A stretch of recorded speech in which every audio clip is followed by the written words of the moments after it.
Hola amigos de Amor por el Voleibol, hoy tengo de nuevo la alegría enorme de conversar con alguien del voleibol de nuestro querido país vecino Argentina, alguien con una experiencia enorme en el voleibol de Argentina, y también dentro de uno de los clubes más importantes, yo diría clubes más importantes del mundo, y una tradición deportiva enorme. Me refiero a Marcelo Gigante. ¿Cómo estás, Marcelo? Mucho gusto.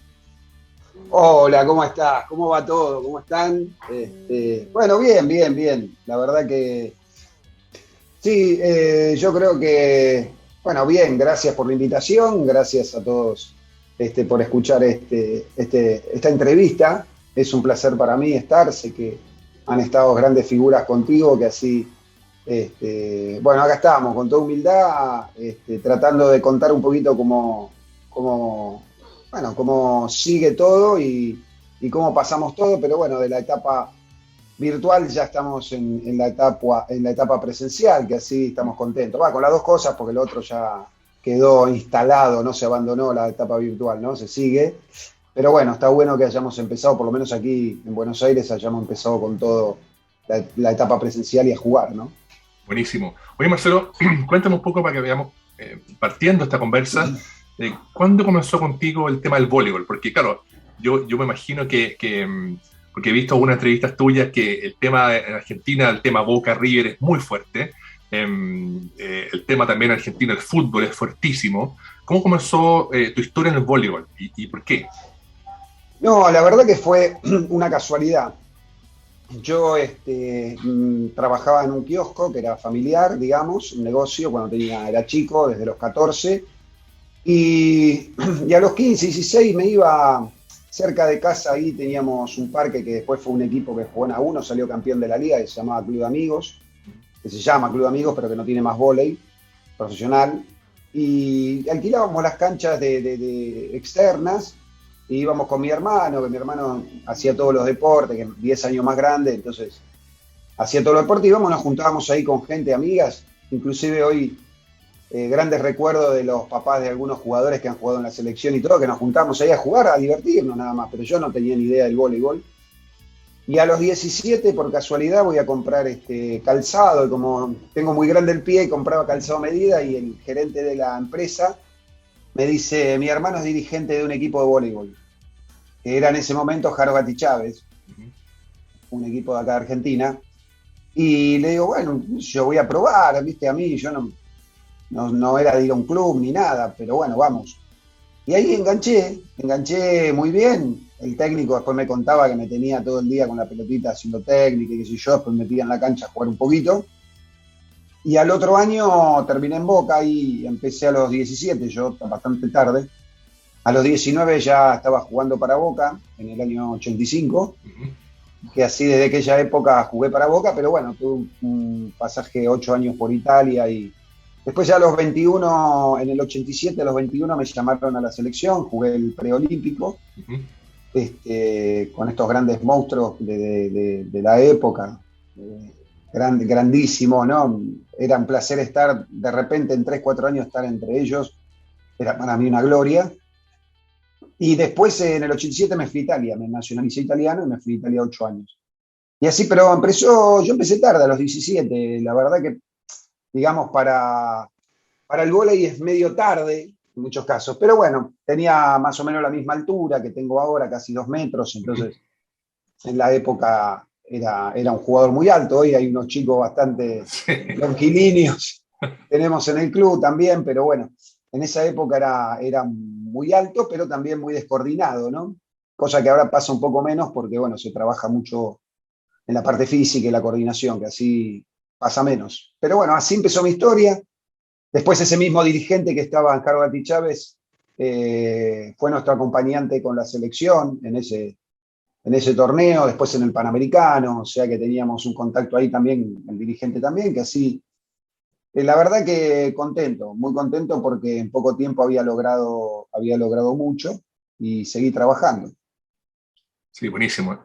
Como tú dices, en general, antiguamente, hace 30 años, qué sé yo, alguien de 2 metros era un gigante, y siempre Ajá. existía ese mito que a los grandes es más fácil enseñarles porque adelante en el bloqueo pasan las manos en el bloqueo, qué sé yo. Pero como dices tú también, hay todo un proceso también de enseñarle a defender, a recibir, y hoy día alguien de 2 metros es algo normal en el voleibol de alto rendimiento.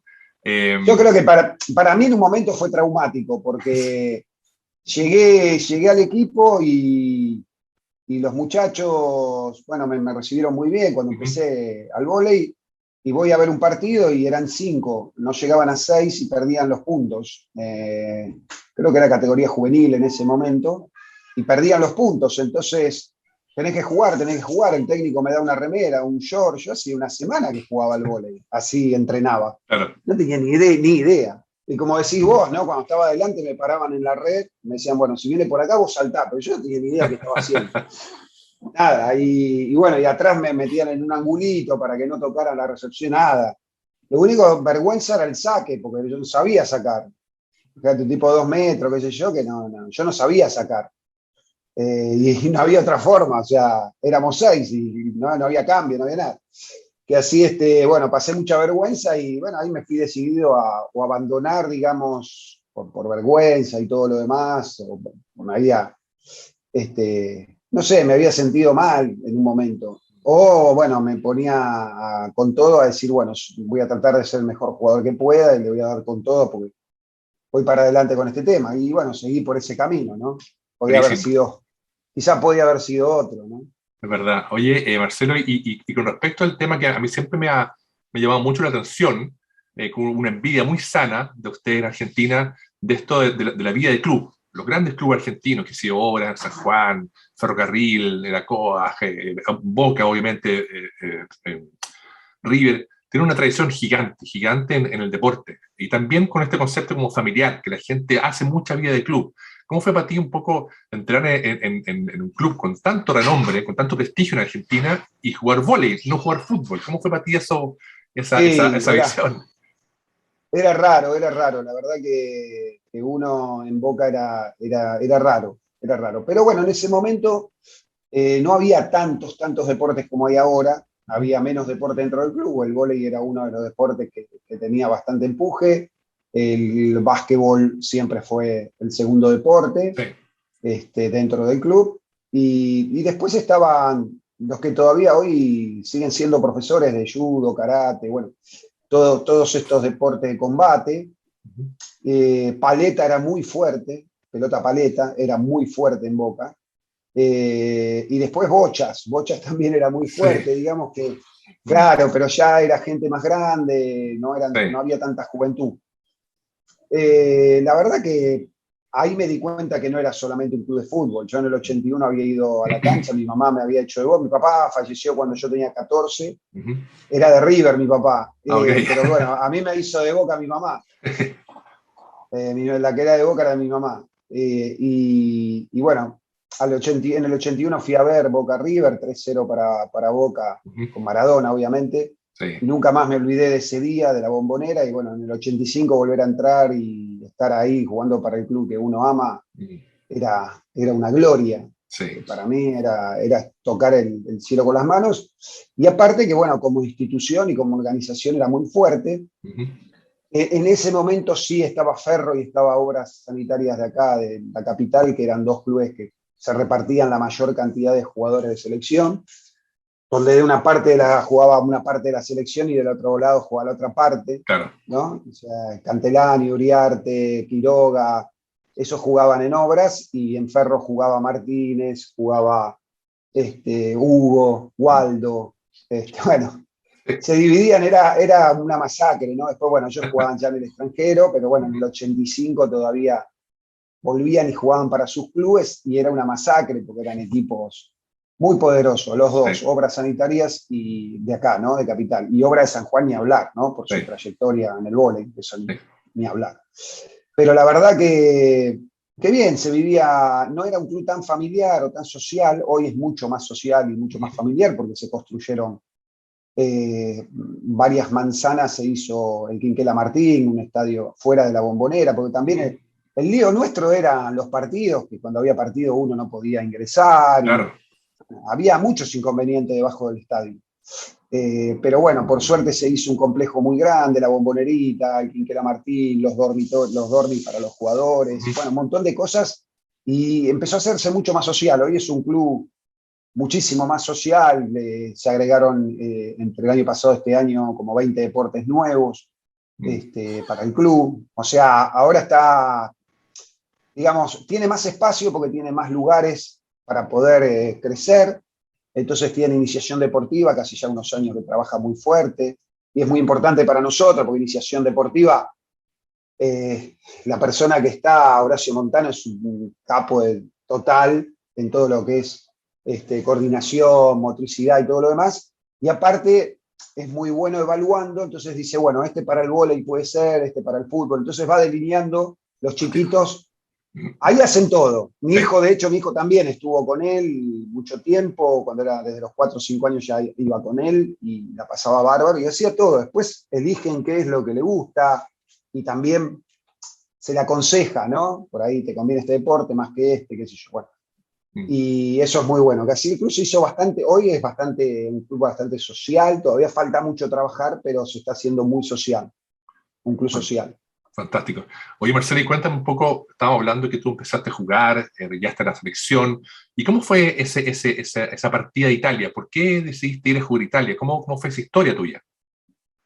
No, lo que pasa es que yo trabajaba todo el día, desde los 14 trabajaba todo el día, económicamente estábamos al día, digamos, porque eh, habíamos tenido un buen pasar. Cuando mi papá se enferma, como 5 años enfermo, perdimos todo, quedamos inclusive con deudas, ¿no? Como es la enfermedad, y Sí. sabiendo que en su momento era una enfermedad incurable, peor que ahora, porque hoy con el cáncer hay muchos tratamientos, pero en ese momento había que traer los rayos, la quimio desde Estados Unidos y no había, y no te lo cubrían las obras sociales. Bueno, fue quedarse en bancarrota, en vender todo, campo, todo lo que teníamos. Y bueno, con el kiosco por suerte nos salvó la vida porque pudimos crecer con eso y seguir adelante, ¿no? Pero bueno, y yo tenía más que todo un problema económico, más la situación económica de la Argentina, que estaba en ese momento Raúl Alfonsín en su peor etapa, con un 3000% de inflación mensual. Está en el libro Guinness, si lo buscan, como inflación más grande de la historia, que así imagínense que para nosotros era, no sé, $100 era mucha plata. Recuerdo mi madre compró un departamento que hoy no compras un auto con ese precio, porque claro, en dólares era tan caro. Entonces era para mí ir a Italia por menos que yo ganara, era casi un apartamento o Claro, medio apartamento. Entonces, fue más que todo por ahí y también porque tenía raíces italianas, siempre me gustó perfecto. conocer Italia, estar en Italia y bueno, mi papá era italiano, mi papá nunca se nacionalizó argentino.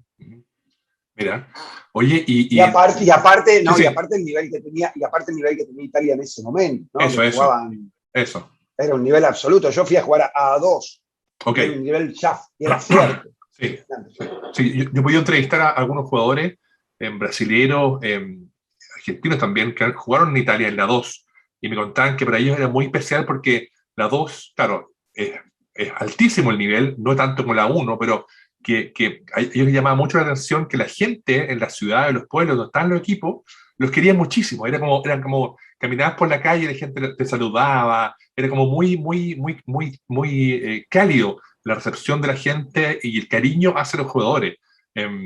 Y eso me llamaba mucho la atención y ellos también, muchos jugadores jugaron hasta casi los 40 años en Italia en la 2, por ejemplo. ¿Cómo fue para ti tu experiencia? ¿Cuándo jugaste en Italia? ¿Cuándo decidiste volver? ¿Cómo fue un poco tu No, trayectoria? yo llegué el primer año, un amigo que había sido entrenador mío en Boca, Gustavo Mexis, que hoy es instructor de la FIP, Uh -huh. me dice, mira, hay un equipo en Italia que necesita un central, no sé qué, bueno, vamos, le dije, ni dudé. Y después me pregunta por un armador, digo, mira, Javier Weber estaba sin equipo en ese momento, Uh tiene -huh. mi misma edad, Javier, o sea, tenía 21 años también. Iba a viajar a Seúl, Javier con la selección. Claro. Y bueno, lo contratan también a Javier, los dos vamos contratados, que así desde ahí, bueno, empezó una amistad muy grande con él también, ¿no? Soy padrino del hijo y todo lo demás, y la verdad que tenemos una amistad desde aquella época grande. y caímos en un club de A2, y bueno, todo nuevo para unos. Yo caí en Palermo, en Sicilia, capital de Sicilia, ¿no? Una ciudad muy grande, muchos habitantes, y la verdad que para mí fue una experiencia enorme. De hecho, los primeros meses me ponen de punta receptor, ¿viste?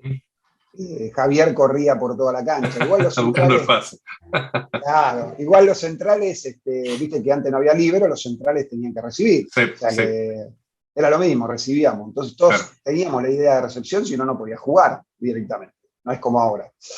Y bueno, y ahí ese fue el primer año. El segundo año me fui de ahí de A2 a B1 a jugar a un club cerca de Nápoles, de Salerno. Ahí jugué con Marcelo Méndez, el actual entrenador de la selección, Sí, con Marcelo Méndez. Y después ya volví a la 2 en Firenze, cerca de Firenze, en Santa Croce Sularno, con Javier Weber otra vez, perfecto. este año. Y después al otro año jugué con Luis Lukács, que Ujú. estábamos hablando hace un rato, con Claro, Luis, en el mismo equipo. Javier ya se había ido, y con Glenn Ogg, que es el técnico de Canadá, de Canadá, exacto. Sí, de varones, con sí, Glenn, sí. claro. Que Nicolás era chiquitito, el hijo era 2 años, tenía el hijo, me acuerdo, El- ya era una sí, bestia, sí. era un robot. Y con Glenn muy bien también, teníamos ahí un grupo muy bueno. Inclusive el primer año que jugué en Santa Croce jugaba con Javier y con Cuminetti, con Nacho Cuminetti. Perfecto. Y después ya ahí empecé, ahí me fui a B1, a Génova, y después estuve 2 años en Cerdeña, en la Maddalena, que era un archipiélago de Cerdeña, que era, no sé, era para quedarse Una todavía película, allá. porque es una película. Ah, una película, era la Costa Esmeralda, No, mm, nada, otro planeta sí, totalmente. De hecho, mi asistente técnico hace 2 años fue a Italia a recorrer y fue. Me dice, no, porque yo le contaba, andá, andá. claro. Y estuvo allá, y la verdad que sí, un lugar espectacular. Y después en el 95 decidí volverme, Ujú. porque no estás ni acá ni allá, ¿viste? Perdés todo lo que tenés acá, y allá no es que ganás tanto como... yo había hecho los cursos de técnico ya Ah, en perfecto. Italia. Ya, ya. Y entonces era como, si no ganaba mucho dinero, y acá aparte que a mí después me toca el 1-1. Mm, Entonces ya para claro. mí no me rendía como me Como rendía antes. antes. Ujú. Claro, cuando el dólar valía no sé cuánto. Era 1-1, un dólar, un peso. Claro. Entonces, claro, lo que me podían pagar allá, acá, y no era una diferencia. A mí, no, por ahí los jugadores más experimentados, todo lo demás era distinto. Y ahí en el 95 decidí volver, obviamente volví a Boca en el 96, y en el 96 empecé como empleado con los mini, ¿no? A entrenar los mini. Perfecto. Estaba de entrenador, estaba Daniel Nehamkin, que fue el que me trajo, el que Ujú. tienen ahora allá en la Sí, selección, el gran, exacto. el gran Chichón, el gran Chichón. Está haciendo un trabajo impresionante, que es muy, muy bueno. Impresionante, Sí, impresionante. Y él me inculcó un poco lo de entrenador, ¿viste? De ser entrenador y qué sé yo, y él fue el que me inició, el que me puso en minivole, y siempre me inició y me dio una mano enorme y aprendí mucho. De hecho, muchos me dicen, sobre todo chilenos, me dicen, pero te escucho y parece que habla Chichón, y hay muchas cosas, claro. claro. Uno después va agarrando sus cosas, pero Sí, muchas cosas las tengo de Dani. Y la verdad que pasamos un año estupendo en Boca, porque ganábamos mucho, ganábamos casi todo. La liga llegamos a la final, no pudimos ganarla, pero ganábamos mucho, y era un equipo muy reconocido, ¿no? Con muchos jugadores de renombre, y la verdad que de ahí arranqué y de ahí dirigí todo, desde Mini mm, hasta hoy la primera, ¿no?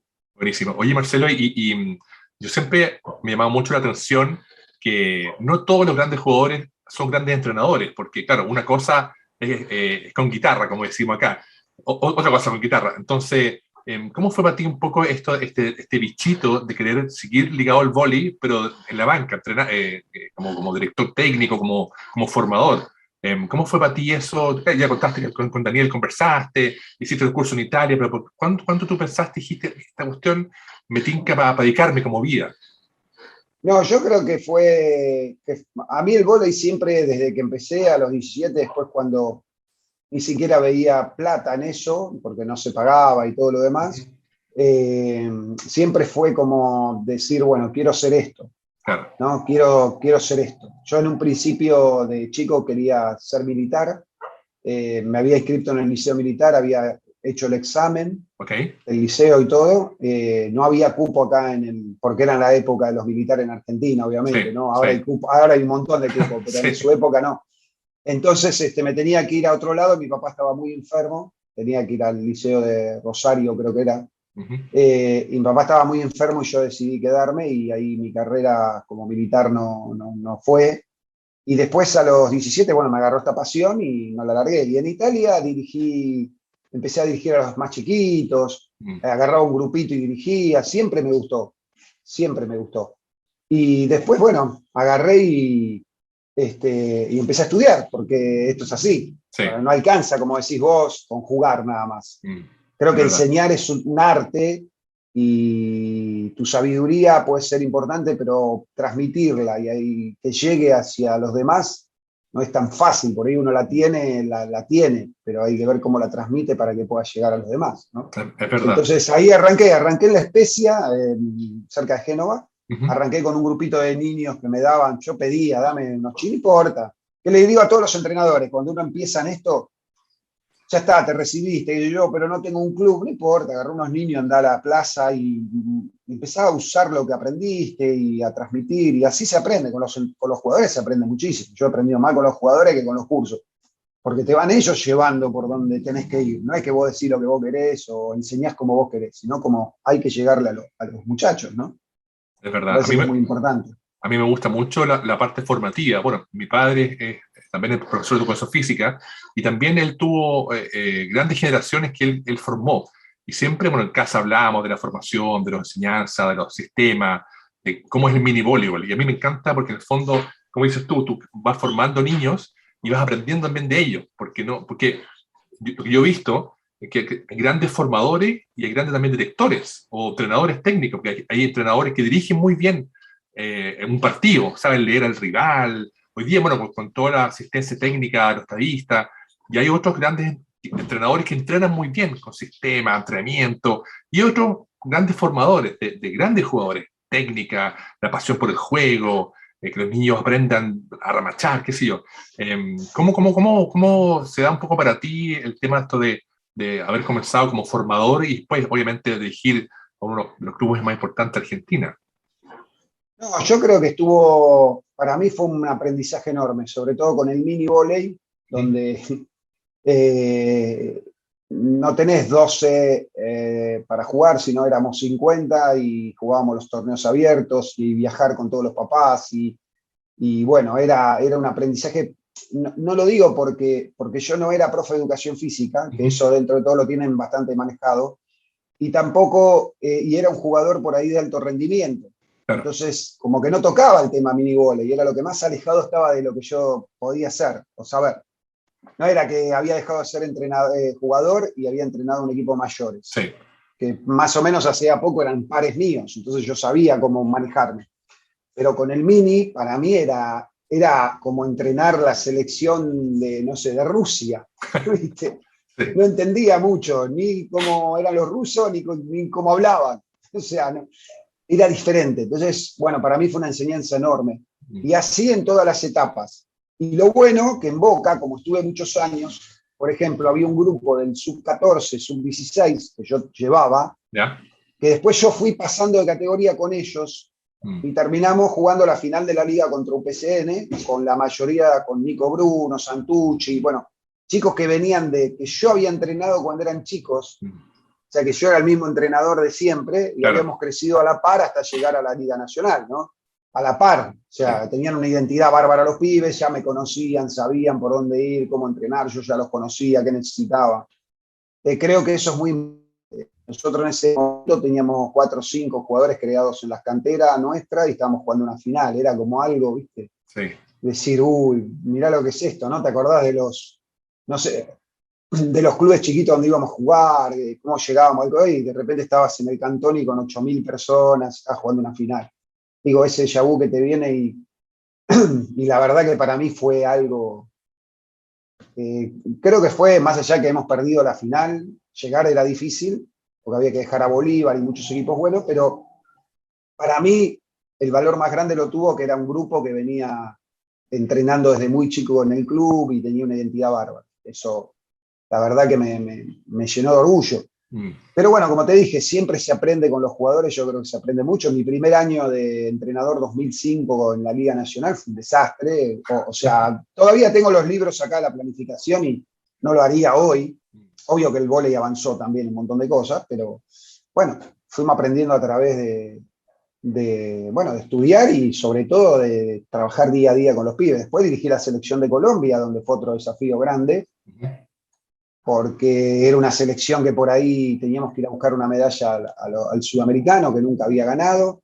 Y bueno, ahí le ganamos a Chile 3-2 y ganamos por primera vez la medalla. Bueno, había objetivos, siempre me gustó, ¿no? Esos objetivos de máxima que hay que poner y eso era un objetivo de máxima. Y después perdimos el premundial ahí nomás, 18-16 con Venezuela, la final, pero la verdad que también fue una etapa muy buena y de mucho aprendizaje. Oye, a mí me encanta escucharte porque en el fondo uno ve también y conoce gente que hace carreras parecidas a tuya o que ve como niños que uno va formando después se transforman en grandes jugadores.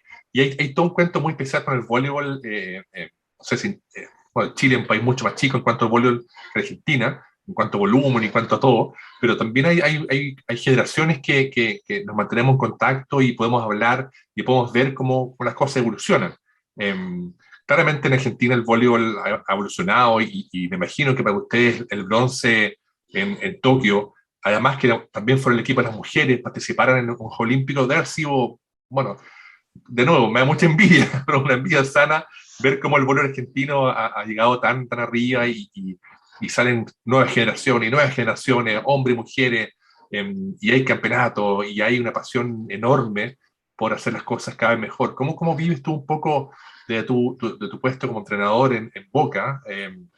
Toda esta historia, porque tú eres parte de la historia del voleibol argentino. ¿Cómo lo ves tú? ¿Cómo lo vives? No, increíble, increíble y sobre todo que yo hace unos años que voy a, a Colombia, bueno, a Colombia no tanto, pero a Perú, a Bolivia, a dictar cursos, Uh -huh. y me asombré yendo afuera que te diga, no, acá el vóley argentino, el vóley argentino.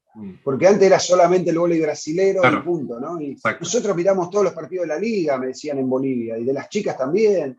Acá lo vemos todo el tiempo, en Perú igual, que en Perú tiene una tradición enorme el vóley femenino, ¿no? Entonces, pero me decían, masculino en Argentina, no lo podemos creer. Pero lo noté, no tanto estando acá, ¿eh? Viste que cuando uno lo tiene acá, Sí.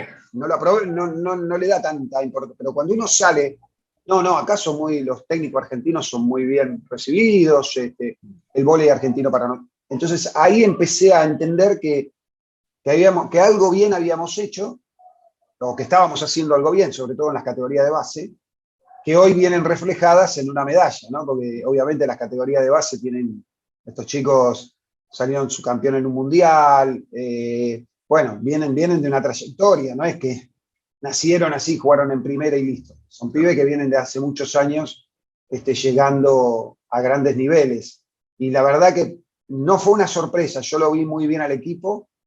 Fue una sorpresa antes de la Liga Mundial, en la National League, porque viajaron con 9 solos por COVID, después se juntaron los demás, entonces vos decís, bueno, estamos a las patadas, al tumbo, ¿cómo llegaremos a Tokio? Cuando llegamos a Tokio, bueno, vamos a ver. Ahora, cuando lo vimos jugar y empezó a ganar los partidos, y el que no ganó, como el de Brasil en la regular, fue un partido explosivo que podía haber ganado tranquilamente, Sí, y dijimos, pará, este equipo está para otra cosa, sí. está jugando a otro nivel. Es muy difícil a ese nivel y más en juego limpio porque son 12 y están los 12 mejores del mundo. Ahí no hay. De hecho, han quedado equipos muy buenos afuera y ahí no hay equipo flojo, ¿no? Es decir, bueno, es un mundial, son 24, 32 el cuadro, depende. No, acá son 12 y son los 12 mejores del mundo. Entonces, la verdad que sacar una medalla, y te digo más, nos caímos por ahí, no aguantamos jugar tanto contra Francia, pero la verdad que Argentina estaba para jugar una final, yo creo. Pero bueno, no se dio y la verdad estamos recontra contentos. Imagínate, para nosotros Argentina trajo 3 medallas en todos los juegos y una fue la del vóley, ¿no? La otra la del hockey, y la otra la del... Uy, ahora se me fue. ¿Para qué hablé? Pará. Ya vamos a encontrarlo, ya vamos a encontrarlo. Pucha, bueno. De tres medallas, una es del vóley, y resaltan todavía más el triunfo del rugby, perdón, del Seven. Perfecto. Del Seven, sí, sí. Resalta aún más el triunfo. Pero bueno, hay que aprovechar lo que está. Las Panteras muy bien también, porque todos dicen, bueno, no ganaron un set, sí, pero no clasificamos el anterior y antes no ni llegábamos a... Claro. Y pagándonos el pasaje íbamos a los juegos. Sí, y sí. la verdad que ya clasificar 2 años seguidos, obviamente yo creo que el próximo juego primero es clasificar, o primero ahora es clasificar al Mundial, en este premundial que viene, sudamericano premundial, clasificar al Mundial y después obviamente ir al próximo Juego Olímpico, viajar a Francia y ya ir con otra perspectiva, ¿no? De tratar de ir a buscar algún partido o ir más. Pero bueno, también la zona que le tocó a Argentina quedó fuera China, no es joda. Es muy O sea, difícil. no era una zona para nada fácil. China queda fuera, siendo campeón olímpico anterior, 2016, en Brasil. Por consiguiente, me parece que fue también mérito clasificar y mérito estar en un grupo así, bastante complejo. Creo que hubiese sido otra la realidad si estábamos en el otro grupo, pero bueno, ya está. No se Sí, puede saber eso nunca. es verdad. Simplemente que este grupo era complicado, que así también para las Panteras, por lo menos yo estoy contento del desarrollo de las chicas y de cómo están creciendo muchas jugadoras que son nuevas, porque en general tenés 4 o 5 jugadoras en campo que son chicas en edad. Tenés muy pocas chicas que vos decís son más grandes, digamos, ¿no? Yo creo que son chicas que para Francia van a llegar mucho más maduras. Si un preolímpico para Francia va a ser, pienso que va a ser un equipo todavía mejor que el que es ahora. Es verdad. Oye, Marcelo, y estaba pensando, bueno, hablando de esto del voleibol argentino, yo hace poco también, como te contaba, he tenido suerte de entrevistar a varios grandes personajes y también a grandes entrenadores. Y me tocó hace poco entrevistar a Joop Alberda, que es entrenador holandés, que fue campeón olímpico en Atlanta con los hombres. Y él un poco hablaba, yo un poco coincido también quizás con él, con respecto al tema del estilo de voleibol que hay hoy día. Porque en el fondo, antes, en los 80, 70, existía la escuela japonesa, la escuela rusa, la escuela checa, la escuela brasilera. ¿Cómo ves tú un poco hoy día el tema del voleibol? Porque él me decía que hoy día, su opinión, como que todos quieren jugar como el mejor. ¿Cómo lo ves tú como entrenador y del lado argentino? Ustedes están trabajando como la escuela argentina, el estilo argentino tiene un estilo de vóley. ¿Cómo ves tú un poco y cómo lo manejas tú? Yo creo que con la globalización y con todo lo que estamos viendo y los medios no hay una escuela, digamos, definida. Antes sí, porque cada uno entrenaba, no llegaban Claro. las noticias de cada lado. Entonces hoy creo que se toma, depende de lo que tengas y depende del país que sos y la idiosincrasia, se toma de cada escuela un pedacito, de cada parte un pedacito y se hace un mix, ¿no? Los que antes jugaban alto y le pegaban alto y fuerte, Japón jugaba rápido, hoy se juega rápido y alto. Claro. Antes no se jugaba rápido y alto, creo que se globalizó todo eso y no hay una escuela propiamente dicha. El vóley es uno, o sea, se globalizó, o sea, no hay una escuela marcada, ¿no? La escuela asiática. Y capaz que los rusos también juegan con la escuela asiática, pero le pegan por ahí, juegan lo mismo de rápido que lo que juega Japón. Claro. Pero le pegan cuánto más arriba. Pero son jugadores de 2,5 metros, todos para arriba, entonces, claro. Claro. Lo que pasa, te lo comento, disculpe, te lo comento porque para nosotros en Chile siempre veíamos en los 80 que el equipo argentino, los equipos argentinos tenían un armador bajo, pegadores muy altos y una forma de jugar muy rápida, con un bloqueo tremendo. Pues un poco, claro, hoy día de Checo es alto. Claro, no es tan alto quizás como los rusos, como los búlgaros, qué sé yo, pero tienen una forma de juego que uno siempre debía. Bueno, los argentinos juegan de una forma. ¿Cómo ves un poco todo eso y cuál es tu opinión al respecto? No, yo creo que se juega a partir de lo que uno tiene, ¿no? Yo digo, para armar la filosofía de juego está todo bien. A mí me encanta jugar al saque y al ataque, pero tengo características para eso, ¿no? Con un equipo como Argentina necesito rejugar la pelota, necesito tener volumen de juego, Claro. defender mucho, recibir dentro de todo bien para poder jugar rápido. Bueno, hay características que te las da el propio equipo. Después el entrenador puede elegir, por ejemplo, eligió por ahí Palacios que es más en ataque, pero menos Sí. en la parte defensiva, Ujú. que por ahí Bruno o por ahí, no sé, Ian Martínez, que es más, no es malo en ataque, pero es más en la zona Más fuerte defensiva que en atrás, la zona exacto. ofensiva. Claro. Eso es la idea del entrenador. Entonces, vos tenés una idea como entrenador, vos metele que te gusta jugar de esta forma, y lo bueno que cuando elegís una selección vos podés elegir para jugar de esa forma, si es que hay. Sí. Si es que hay, porque si no hay puntas altas, si no hay armadores altos, por más que vos quieras un armador que sea alto, no hay. O sea, entonces hay que jugar a otra cosa. Pero en este caso, con armadores de 1,90, 1,92, 93, como son de Checo o Uriarte, no así, que es distinto Sánchez. Claro. Pero bueno, llevar a un armador alto y uno bajito atrás para que defienda, y bueno, eso está bueno también. Bueno, hizo un equipo que creo que fue ahí, pero no sé si se arma a partir de lo que vos pensás, sino a partir de lo que vos tenés, Sí. ¿no? ¿Cómo tenés que jugar? Y bueno, con esta característica, no sos ruso. Sí. Oye, pero yo vi hace poco en YouTube que hoy día, como dices tú, gracias a la tecnología, uno puede ver mucho más cosas que antes. Uno ve entrenamiento de Rusia, Japón, de China, uno puede tener mucho acceso a todo. Bueno, que estemos conversando antes era imposible. Y yo vi un seminario que hubo en Argentina con grandes entrenadores, estaba Velasco, Castellani, Weber, qué sé yo, y ellos hablaban justamente un análisis del voleibol ruso, que era más potente, el saque, el nivel de Bien, jugador, el sí. volumen, versus el argentino, que tenés esa como de esa, como decimos en Chile, la maña para pegar para afuera, para jugar un poco más. Claro, vos fijate, Sí, vos sí. fijate, en el Mundial Sub-23 Uh-huh. jugó la final contra Rusia, sale campeón Argentina, campeón del mundo sale Argentina, Sí. Sub-23. Cuando todos estaban en el vestuario, en el camerino, festejando y qué sé yo, Argentina, entra Ian Martínez. Y entonces todo, bueno, qué sé yo. Entonces Ian dice, ¿se dieron cuenta que ganamos, fuimos campeones del mundo sin hacerla picar en el piso? Y es la verdad. Si vos Claro, veías, sí. fue algo como una hipérbole, ¿no? Algo muy agrandado, pero claro, era mano y afuera, era tocar atrás del bloque. Claro, medían 4 metros. Uno Sí. no iba a poder, es como si yo le quiero pegar de frente a un tipo que es enorme. No, yo tengo que pegar de costado, ver qué puedo hacer. Pero no lo habían hecho picar, era mano y afuera, era alguna iba a picar en el piso, pero muchas pegaban y se iban a la tribuna, y lo manejaron de esa forma, punto de saque. Sí. Bueno, entonces creo que pasa por ahí, qué tenés y bueno, ¿qué tenés que hacer?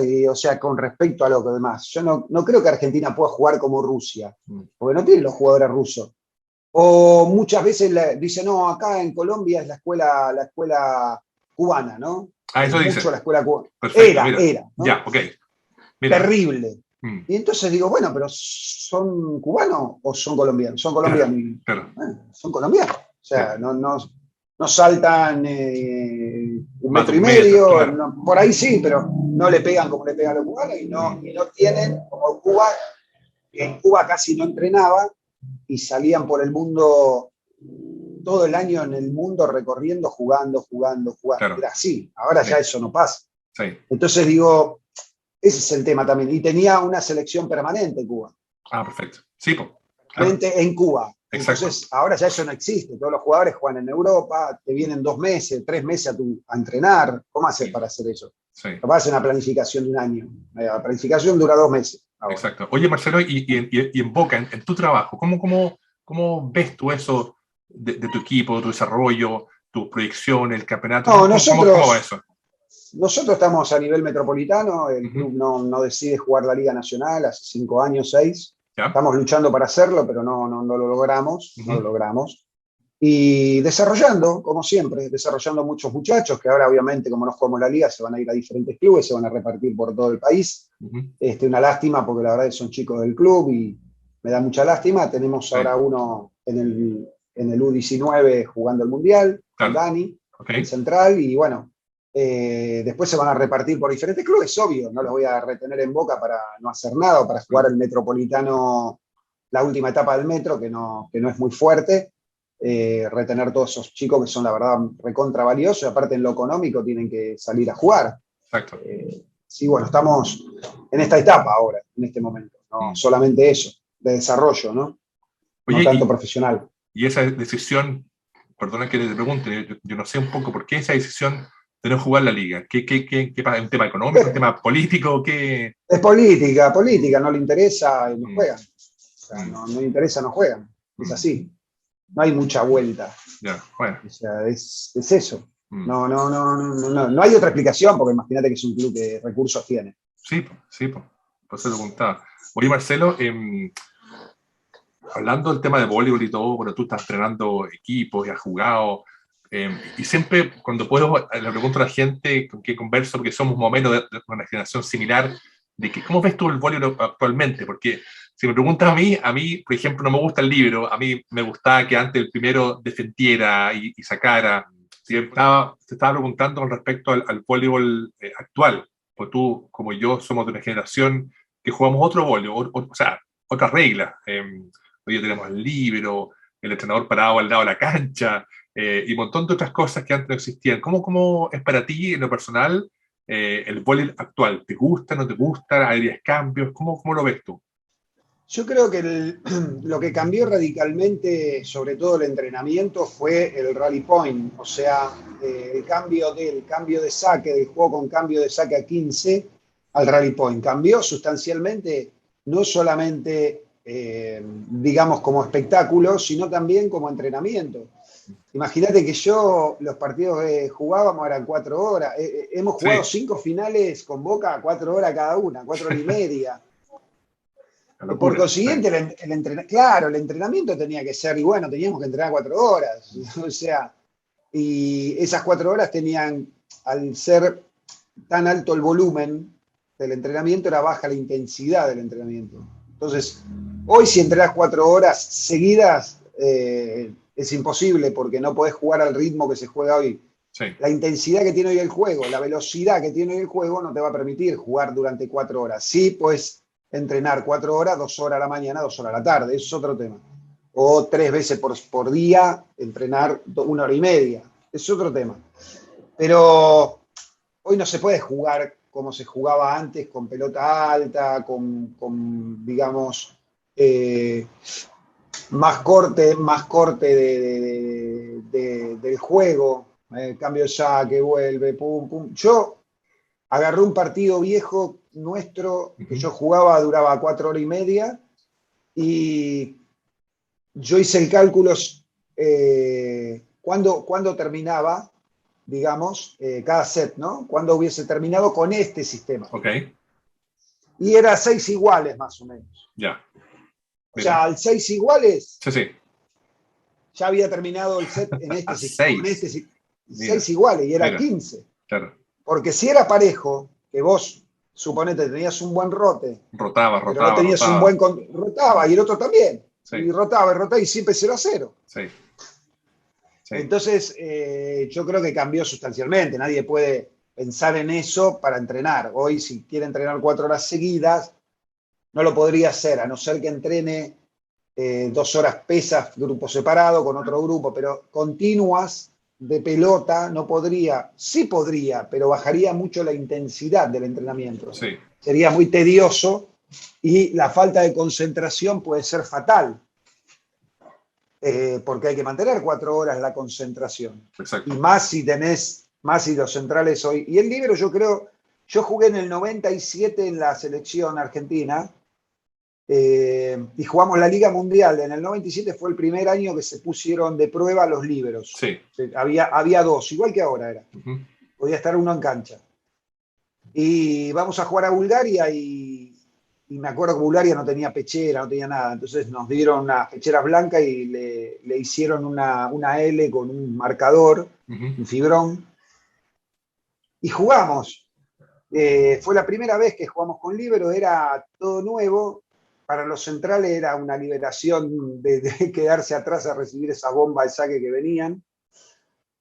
Y fue una liberación. Y en ese momento, obviamente, y hasta hace poco, no eran líberos nativos. Claro. Eran todos puntas que por la edad o Con por buen alguna pase. lesión, Sí. claro, con buen pase, o que la edad o la lesión los hizo hacer de líberos. Hoy creo que hay muchos ya chicos que son líberos nativos.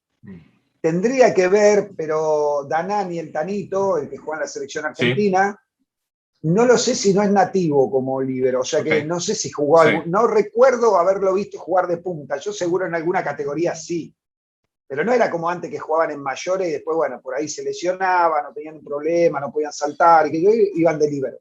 sí. Hoy ya hay líberos que arrancan de chicos de De líbero, cero, claro. obviamente, Sí. No, obviamente es en otro tema, sí. cambia muchísimo el tema.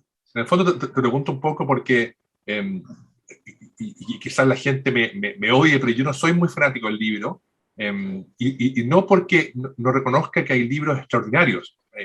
No sé, Serginho, Fabio de Brasil, los libros en francés, Kremennikov, todos los grandes libros son extraordinarios y son un espectáculo para el jugar. El tema mío no pasa por el libro, pasa por el primero. Porque, bueno, yo jugué al medio, no soy alto, pero yo jugué al medio y me gustaba mucho como jugar bloqueador central, defender y atacar atrás. Hubo grandes atacantes, el primero como Bas van der Goor, que fue el campeón olímpico holandés, que era un monstruo pegándolo atrás. Andrea Gianni, también que jugaba al medio, también atacaba por atrás. Y así, algunos rusos. Entonces, como que, en mi percepción personal, que los primeros solamente hagan la red, saquen una defensa, si es que consiguen hacerla y después salgan, a mí no me gusta, pero es un tema personal. Pero ¿cómo lo ves tú un poco y cuál es tu visión al respecto? Porque yo pienso siempre como, es como si el arquero en fútbol no pudiera salir del área y no pudiera dar un pase o patear un penal. ¿Te fijas? Eso un poco me pasa con esa regla. No, yo creo que yo siempre divido juego y entrenamiento. Uh -huh. Yo a los jugadores, siempre lo digo en las charlas que doy, a los jugadores en entrenamiento les hago hacer todo. Perfecto. Todo. O sea, ¿por qué el central no tiene que recibir en un ejercicio analítico de recepción? Claro. No hay por qué no. O sea, ¿por qué no? Bueno, vos ponete acá y sacá nada más. ¿Por qué? ¿Y por qué no rotan todo y reciben todos? Claro. ¿Por qué no? ¿Cuál es el inconveniente? Aparte, se generan cosas muy buenas en el entrenamiento porque el central habitualmente los punta lo cargan porque no saben recibir. Sí. Entonces, cuando el central la pone bien y empiezan a hablarse entre, ¿viste? Ay, te la puedo, sacame mejor. Bueno, y se genera eso. Yo creo que tenemos que dividir, yo creo que tenemos muy marcado, por lo menos lo que desde hace 4 años que doy charlas por internet, lo que más, porque es la gente la que te lleva a hablar de sí, como a vos, ¿no? O decir, bueno, pregunto las cosas que la gente me está llevando. Claro. Yo creo que la gente lo que más pregunta es eso y siempre analiza el juego en el partido solamente y no en el entrenamiento. Entonces, no analicemos solamente el partido, porque el partido es 1 hora y media. Claro. El jugador aprende entrenando también, porque está 8 horas por semana por ahí entrenando para jugar a 1 hora y media. Exacto. Y en el partido tenés la presión, todo lo demás. Es muy difícil aprender a jugar bajo presión. O que vos, porque el técnico le dice, no, pon el pie así en juego. Y en juego, no, difícil que el pibe, claro, el pibe va a reaccionar con un instinto. Toda la vida lo puso así y bueno, aunque le salga mal, lo va a seguir poniendo así. Sí. Entonces creo que tenemos que dividamos el juego. Si en el juego hay alguien que tiene que jugar de líbero porque tiene que jugar, o porque el central no, bueno, jugará, o el central saca y en vez de ir a 5, como habitualmente dicen que se tiene que hacer, va a 6 y puede atacar por 6. Vos fijate que ahora Bruninho juega con Lucao, el central, juega por 6. Sí, maravilloso. Me encanta. Y pega muy bien. Ese es el tema. Claro. Lo que pasa es que pega una velocidad como si fuera un... Porque en realidad es muy parecido al primer tiempo. Es una rápida atrás, claro, nada más. Exacto. De hecho, se confunde mucho, por eso la pipe o la pelota por 6, que es otra cosa. Yo le llamo pelota por 6 a la que la tiran por 6. Perfecto. Y la pipe a la es rápida, va, sí. Y la que va encima de... Porque exacto. Si vos lo ves frontal, porque nosotros lo vemos de costado el partido, sí. ese, entonces, pero si lo ves frontal, es casi el mismo tiempo. Cuando cae, el otro exacto. Ya está arriba. Además, entonces también confunde. Pasa algo muy bonito. Hay como dos temas ahí. Uno que yo siempre he insistido que el voleibol, y no sé por qué motivo, hay que transmitirlo de atrás, no del lado, porque el voleibol es como el tenis. Un partido de tenis jamás lo transmite desde la red. lo transmite atrás porque ves los desplazamientos. Eso es lo bonito. Bueno, hay discusiones, gente que dice que no, yo opino que el voleibol y la gente que sabe nos vemos atrás, qué sé yo. Y como dices tú, la pipe muchas veces yo he visto partidos, por ejemplo, el equipo norteamericano femenino, que iba la primera, iba una finta, una pelota, aquí le llamamos Z o desplazada, y la pipe no iba justo atrás, iba entre 3 y 4, entonces abría el bloqueo, o sea, permite muchas cosas muy ricas y que en el fondo... Son variables, claro, inclusive hay variables a través de dónde llega el pase, dónde llega el apoyo. Claro. Entonces dicen, bueno, llegó contra acá, ¿dónde la jugamos? Acá o acá. Arriba, o seguimos arriba del central o nos corremos. Pasamos, bueno, eso ya es una estrategia de cada uno. Sí. Pero lo que vos decís es importante. Es importante para el entrenador ver los partidos de atrás. Sí. Como no puede, tiene que ver el entrenamiento desde atrás. Claro. Porque el partido no puede. Entonces, ¿qué hace? El entrenador tiene la perspectiva, sobre todo en recepción y en defensa, tiene la perspectiva que tiene el jugador. Claro. Porque la gente que mira los partidos, si vos sos seguidor del vóley y ves partidos, cuando lo mirás de costado el partido, yo entiendo muchos entendemos lo que estamos viendo, pero hay gente que entonces sacan corto. Entonces vos, tu perspectiva es ver la profundidad del saque y que cae. Y lo putea al receptor. Le dice, no vio que se caía la pelota antes. Claro. Pero vos estás en otra perspectiva. El receptor la está mirando de frente, no tiene la perspectiva de dónde va a caer. Sí que le viene a la derecha o a la izquierda, pero no la profundidad. Exacto. Entonces, muchas veces la gente discute estas cosas. Yo lo hablo de esto también, sobre todo con los papás y digo, ojo, porque la profundidad, pónganse atrás. Y el entrenador, cuando hacemos recepción, yo siempre me pongo atrás. Porque quiero ver la perspectiva del jugador. Lógico. Es lo que está viendo el jugador. Pues si no, le estoy diciendo algo de otro punto de vista. Estoy mirando desde otro lado. Exacto. O sea, no tiene sentido. Y esto es lo que pasa con la tribuna. Y así como decís vos, un montón de cosas. Sí, verdad. Pero no atacó. Y bueno, no atacó porque evidentemente no es tan así. O cómo viene la pelota. A veces viene un saque en salto, en vez de venir con rotación, viene muy flotado. Y es muy difícil de recibir. O sea, tenés que saber para ver esas cosas, no es tan así. Y bueno, ahora el vóley se está viendo muchísimo más y creo que la gente está aprendiendo mucho con eso. Es verdad. Se está viendo más, se está viendo apareciendo por todos lados, por lo menos acá en Argentina. Sí, pienso que en el mundo también, no te olvides que este es el deporte, es el tercer deporte más practicado del mundo. Así es, y siempre lo digo con mucho orgullo. Oye, Marcelo, quería un poco también en pos del tiempo y darte también las gracias porque sé que ahora en Argentina hay algunos problemas de luz, pero agradecer tu tiempo y en el fondo a mí me pasa que yo podría hablar horas y horas de voleibol, pero no, yo también, ahora en la casa me van a matar. Sí. No, yo no tengo drama, podemos así hablar ahora, pero esperemos que el sur nos permita. Yo creo que ahora nos estabilizamos un poco, hay baja tensión, pero entonces quería un poco para ir cerrando la conversa porque a mí es mi pasión y yo también y darte las gracias porque en el fondo, como te decía, yo estas entrevistas las hago con gente que ha hecho historia y está haciendo historia en el voleibol y conversar contigo es fascinante porque tú tienes tu mirada de entrenador, de jugador, que jugaste en la selección, jugaste en Italia, es fascinante y quiero darte las gracias de nuevo porque toda esta cosa sirve también para yo, desde mi rincón humildemente, para también masificar el voleibol, que la gente conozca a gente que está trabajando en el voleibol, especialmente en Argentina, con tan buenos resultados. Y nada, mandarte muchos saludos desde acá de Chile, desearte mucho también tema de salud, que el tema COVID aún no ha terminado, y que sigamos en contacto y que un poco desearte mucho éxito con tu proyecto, a ti y tu familia, y darte finalmente las gracias por esta conversa que ha sido muy, muy entretenida. No, muchas gracias. Sí, lamentablemente acá tuvimos unos problemas vamos a una tormenta grande creo ahora, que así estamos complicados, pero no, muchas gracias por la invitación.